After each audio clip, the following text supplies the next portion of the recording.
Bonjour, bienvenue au bulletin de nouvelles de 18h. Aujourd'hui, l'émission sera dédiée à la Russie et ses relations externes avec les autres pays.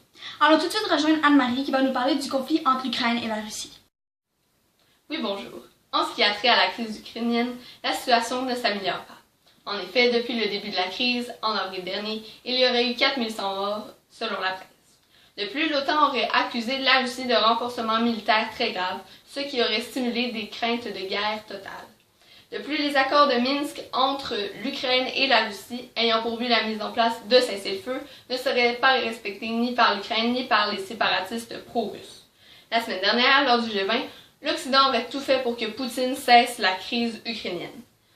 On craint donc que la Russie et l'Union européenne aient atteint un point de non-retour en ce qui a trait à leurs relations. Finalement, le porte-parole militaire ukrainien aurait affirmé que les rebelles pro-russes posent régulièrement des mines sur le territoire ukrainien, ce qui est très dangereux pour les civils. Encore une fois, toutes ces informations ont été tirées de la presse. Merci beaucoup. À vous, Gabrielle. Pour ma part, je vais vous parler des accords signés par la Russie avec différents pays sur le gaz. En effet, la Russie a signé des accords avec la Chine et l'Ukraine sur la livraison de gaz. Pour ce qui est de l'accord avec la Chine, les deux pays ont signé une entente concernant la construction du gazoduc Altaï.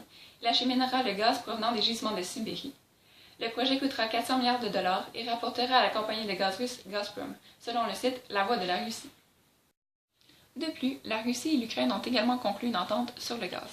L'Ukraine s'engage à payer 385 $ les 1000 m3 de gaz. Les paiements seront faits à l'avance, mais l'Ukraine ne doit pas s'engager sur un montant total à acheter. Elle doit d'ailleurs rembourser une dette de 5,3 milliards de dollars à la Russie à cause de son utilisation de gaz, mais la Russie a accepté qu'elle ne rembourse que 3,1 milliards de dollars pour l'instant, selon Le Monde.fr. Cela prouve donc que les relations entre ces deux pays s'améliorent d'un point de vue économique. En ce qui concerne l'implication de la Russie dans les conflits reliés à l'elle, les pays du monde arabe se tournent peu à peu vers la Russie en augmentant la coopération avec elle. Des pays comme l'Égypte, la Tunisie, l'Algérie entreprennent un grand pas stratégique en se tournant vers la Russie. Il est très possible que plusieurs autres pays arabes aillent dans le même chemin. Le président de la Russie a promis de soutenir les gouvernements de Syrie et d'Irak dans leur lutte contre les extrémistes, ayant souligné que la lutte contre le terrorisme était une priorité pour la communauté mondiale. L'activité de l'aile et d'autres pays radicaux, encouragés précédemment par certains pays de l'Occident, représente la menace principale à la Syrie et le reste de la région.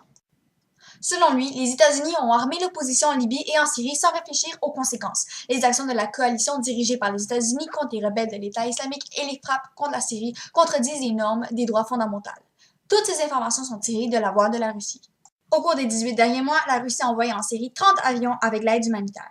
La Russie soutient les efforts du gouvernement syrien visant à défendre les droits chrétiens qui sont persécutés dans le pays. Merci Gabrielle, Nicole et Anne-Marie.